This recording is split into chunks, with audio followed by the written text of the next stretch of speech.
So Vegas thinks that of the formerly four newest Big 12 schools, of course, there are four new ones going into 2024 that are just slightly newer than the schools formerly of the Group of Five. UCF is going to be the best of them. I agree with the odds makers. So the Knights have got a win total of wait for it, 7.5. Now, if I asked you right now, how many games did UCF win in their first year in the Big 12? How many do you think they won? Total on the season, conference and non-conference put together, a 12-game year, they won 6. They were the only team making the jump with BYU, Houston, and Cincinnati to make a bowl game. And UCF got to that bowl game and lost. Bonus points if anyone can tell me who they lost to. You have 30 seconds of showtime before I will just kind of spit out the answer here. But I think that UCF has a chance to be the best of that group. Does that mean they contend in the Big 12? I don't think so. I think their total being at 7.5 is actually overvalued. I think it is one game too high because for Gus Malzahn and company, they have had, by all accounts, a solid offseason. When you look at the transfer portal class they've brought in, 9 players from formerly Power 5 institutions a year ago, that's a pretty solid haul for a school that was playing in the American Athletic Conference in 2022. And just got to the Big 12 in 2023. By the way, they lost to Georgia Tech in their bowl game. The Yellow Jackets finished with a 7-6 record last year. But the Knights bring in, of course, KJ Jefferson. Now, KJ Jefferson is someone who I think is going to fit Gus Malzahn's scheme perfectly. Is he my favorite quarterback in the Big 12 or in college football? No. But is he my least favorite? Also no. I'm always a fan of guys that, have had solid, steady careers, feel like maybe there's a little bit more to them. I think KJ Jefferson has that aspect about him. And I think that when Gus Malzahn looks at KJ Jefferson, he doesn't see the same level of talent because few guys, if ever, can match that sort of level. But I think he looks and sees a few shades of Cam Newton.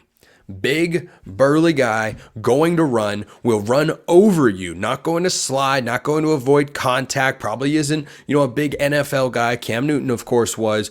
But KJ Jefferson is a capable, experienced starting quarterback. And look, UCF didn't have bad quarterback play last year from John Reese Plumlee. He was only able to play in 10 games, but he completed 63% of his passes and he was just under 220 yards a game. It's not bad. But I think Gus Malzahn's best teams have gotten more from the quarterback position, and KJ Jefferson will allow him to do that. I think schematically, Malzahn is somebody who I've always liked as a coach. I did not think that he was done right by Auburn to be let go after the year that they had and, the track record that he had there. And then they hired Brian Harsin and it got even worse. Things are, of course, trending better with Hugh Freeze, but when Malzahn was fired and then Harsin was brought in, that was always puzzling to me. So there's just this little part of me that looks at Gus Malzahn and says, I want to root for that guy. I don't think he should have been relieved of his duties over there. Things had not bottomed out over at Auburn, and then they did with the guy that they hired to replace him, of course. But though I like UCF the most of the former G5 teams in the Big 12 going into their second years, the other teams could all have tough years, by the way. And you've got 2 win totals at 4.5, 1 at 5.5 amongst BYU, Houston, and Cincinnati. And you've got a new coach taking over in Willie Fritz down there in Houston. And look, I think he can succeed. I don't know that it's going to be immediate. In fact, I don't believe it's going to be immediate. I think that'll be a little bit of a slower build coming over from Tulane. You've got Kalani Sitake, who's proven he is a capable head coach. I do not like at all what BYU's quarterback situation is. I like Jefferson more than, a Gary Bohannon or a Trayson Bourget battle that they've got brewing over in Provo. And then you look at what Cincinnati's done, and sure, they brought in some Power 5 transfers, and they've done all right, but I don't know. There doesn't feel like there's a lot of energy. It feels like since making the college football playoff, it's really come back down to earth for the Bearcats. So interested to see what they do in year 2 in the Big 12, because certainly it's a capable program. But I think that UCF, as the win total reflects, is the best of the bunch. I do think 7.5 is a tad high. So here's why. Not because I don't think that you've got a good coach, because you've got a capable quarterback who I think Malzahn can get a little bit more out of than what he's shown in his career, but because this schedule, as far as the Big 12 goes, is not exactly a walk in the park. So they start with New Hampshire and Sam Houston. Those will be a couple of wins. An FCS opponent and Sam Houston in Conference USA. Not going to be a problem at FBC Mortgage Stadium. Then they go at TCU, who I think is one of the more underrated teams and kind of flying under the radar in the Big 12 this year. The Andy Avalos hired defensive coordinator, I think, is a really, really good one for Sonny Dykes and company. They have to go to Fort Worth to begin Big 12 play, then host Colorado. That Colorado team that we were talking about early on the show, that's a fascinating game right there. I think that at week 4 in this season, week 5 actually, because that'll be a game off a bye. Week 5 in the year, that's going to be really telling because I expect UCF to start 2-0 and probably lose that game to TCU at 2-1. The difference, just in your locker room, amongst your fan base as a coaching staff, the pressure, the excitement, everything feels different between 3-1 and 2-2. Very, very different there. So that game against Colorado, notable. But then they have to go at Florida. And I got to tell you, I wouldn't push it past Gus Malzahn to go in there and win that game. But Billy Napier better not lose it. It's one thing to lose games to, a Utah last year with a backup quarterback and they get embarrassed on the road to begin the season. But the Gators, you can't lose to an in-state program who's competing at the power level for its second season. You can't do that.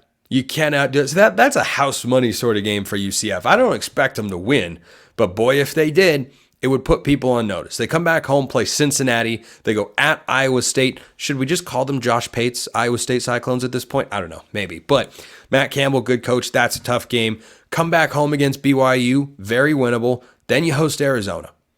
Arguably the best team on your schedule to that point. I think either TCU or maybe Florida could be in the same range or in the same category as Arizona. But I think the Wildcats at home is a tough one. Then you have to go at Arizona State, a place where you haven't been before. And look, Kenny Dillingham doesn't have sky-high expectations in year 2, but I can assure you they're going to be better. They're going to be better. There's still 2 games to go on their regular season schedule, and they play, wait for it, at West Virginia. Does anybody want to go to Morgantown? I don't. Ray Kroc, the former, that's not the right name. Ray Anderson, beg your pardon. Ray Kroc was the founder of McDonald's, but Ray Anderson, the former athletic director at Arizona State, he didn't want to go. Or maybe it was Michael Crow, didn't want to go to Morgantown. Nobody wants to go to Morgantown because they've got great fans. They also have a pretty good football team. And then they come back home and host Utah.